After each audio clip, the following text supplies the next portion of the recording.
So, Count, I was outside the winery today, and you do something a little different than anybody else that I've heard of.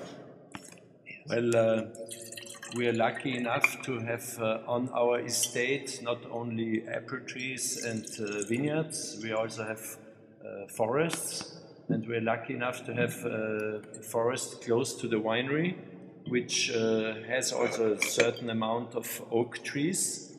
So some of our barrels from our own oak, from our own estate, to express the territorial character even more. We, after cutting them in winter, we season them in our courtyard for about 3 years. So I have a picture up. I took a picture. Each year's harvest, they're staves, they're stacked up. Exactly. Air gets through, water gets through. And so after 3 years of aging the oak, we bring them to our favorite cooper, and he makes the barrels after our necessity.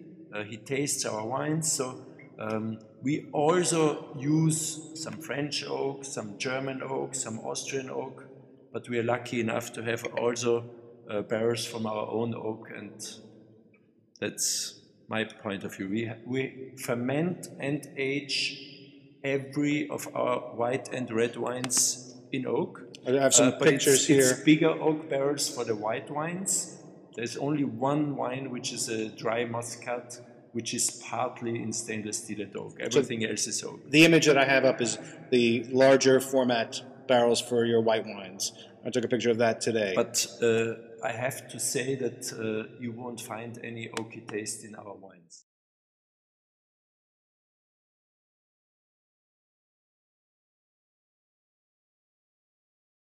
The possibility to age well and to be very alive. So part of your whole philosophy, you practice biodynamics. Yes. So you have chickens in the vineyard and goats are the malga today, but they'll be in the vineyard and you take wood from your forest. So can you talk a little bit about the effect, what you think biodynamics has done for you? It changed our life. This is not a commercial. Send me $20 and it'll change your life too. No, I have to admit that you can't work biodynamic. If you are convinced to live a way of homeopathic medicine or biodynamic living, then you can also work like that, and then it will be of success. So it took quite a time also to convert our estate, because I'm not alone with my family. We have about 50 hectares of vineyards and another 60 hectares of apple trees, and the whole estate is converted to biodynamics.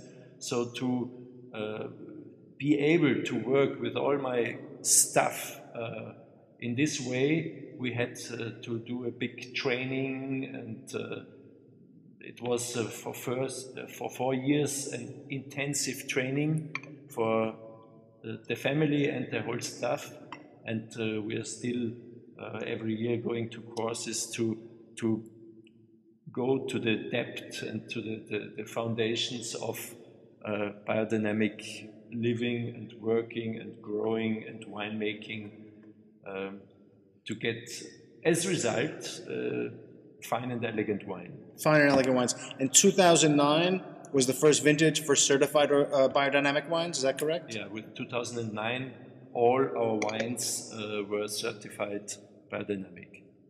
So let's talk about this Lagrein, which in many ways is the most important red wine in the Alto Adige, I think, because you have it no place else. Pinot Noir is very easy to compare to California, New Zealand, Burgundy. Lagrein is Alto Adige Lagrein, so it has a very distinct identity. What do you try to get in your Lagrein? What should people expect? First of all, Lagrein being one of the two indigenous varieties from Alto Adige, basically for a very long time you found it in Bolzano and the surroundings of Bolzano. So this was the capital of Lagrein. But there is quite a few vineyards in Alto Adige which have the right soil, mostly sandy soil for Lagrein. And to me, Lagrein style also in the last 10, 15 years has changed a lot in our area. The Lagreins are not so rustic and not so heavy anymore. You now find Lagreins with lots of elegance, with lots of finesse, with not oaky taste. So it's just a new style of Lagrein, and I would say it's maybe some other varieties have more potential, but Lagrein is the most special variety in reds for Alto Adige. Ines, what do you think of Lagrein? I think the Lagrein is a great variety, and as Michael said, maybe from the potential of being a big wine, like a big Cabernet or a big Merlot, the Lagrein, there might be other varieties that are more, they're better for that. But the Lagrein is certainly the uniqueness, and also what I like about the Lagrein is that it's never a wine that is made round and for everybody, but it's always kind of spicy in the nose, and it has some angles. It's a little angular. Yeah, and that's what I like because it makes it more unique, and it's not the normal red wine that everybody likes, but it's something special, and that's what we should go on doing. And I also think the Lagrein will be the wine that in the next years from the reds will grow the most, and it has grown in the last year, and it will even get more known all over the world, and hopefully for us, because I think in general for Alto Adige it's very important. I think so too.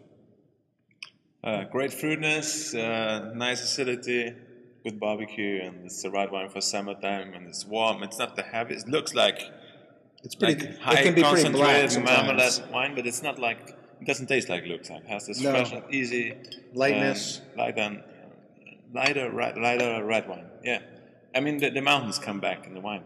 These are mountain. Ultimately, we're going to get to that in 1 second. But ultimately, all these are really mountain wines. But Andy, what should people expect from Lagrein? Do you think, or what do you like in Lagrein?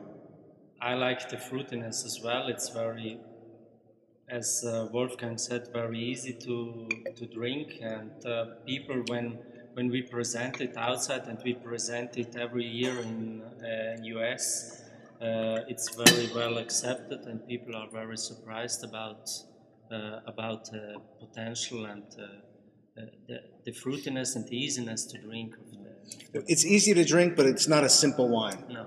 Because there are lots of warm climate Cabernets, some that are easy to drink. But this is, I think you hit it on the head. It's a little angular. Yeah. It fights just a little bit. And basically the Lagrein has smooth tannins, very soft in the mouth. That's what makes it easy to drink. But what I wanted to say is the particular. For me, it's the acidity, the minerality, right.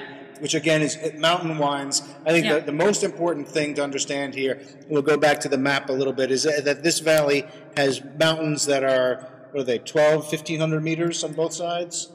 No, more. I mean, the uniqueness of the area is that we have vineyards on high elevation up to 800, 900 meters, even 1,000 decades. And what's unique, like you see in this picture, is that it doesn't stop on that level. It doesn't stop at 2,500 feet. It just continues to rise up to more than 6,000 feet, and the cool air staying on top of the mountain falls down every night, making an important difference between day and night temperature. And it's interesting because we think it's a mountain region. Some of the grapes, the Pinot Nero's cool climate grapes, but it gets hot here.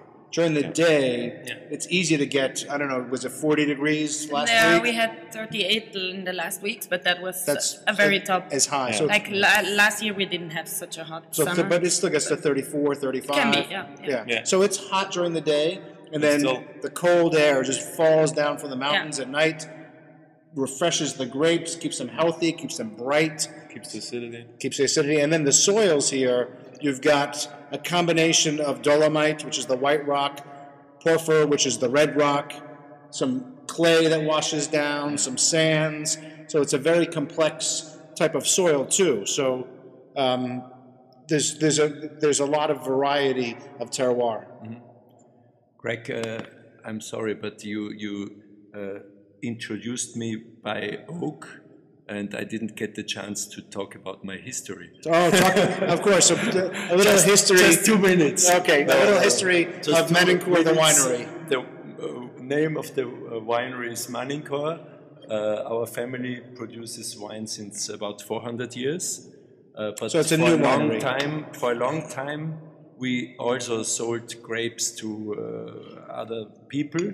So the relaunch was about 20 years ago, not even 20, it was 96, since the Manincor label is on the market. I don't want to make it too complicated and too long. We have our vineyards, especially in Caltern, basically known for red wines and for Schiava. Caltern is the small lake here. Caldaro, where the small lake is. And above. So there's a sort of a plateau. Above the lake, towards Caldaro, towards Caltern, it rises up a little bit. And the other part of about 10 hectares we have in Terlano, where basically our white wines come from. And that's basically the extension of this valley. About 10 miles, 10 to the 12 miles away west. To the northwest, ideal soils for white wines. So I don't want to take too much of your time, but I wanted to have my chance. Absolutely. And in Terlan, the expositions are very south, slightly southwest. Beautiful place for white wines. Yeah. Great soils. Retain a lot of heat sometimes because they're rocky soils. So very well adapted to growing wines with finesse and elegance.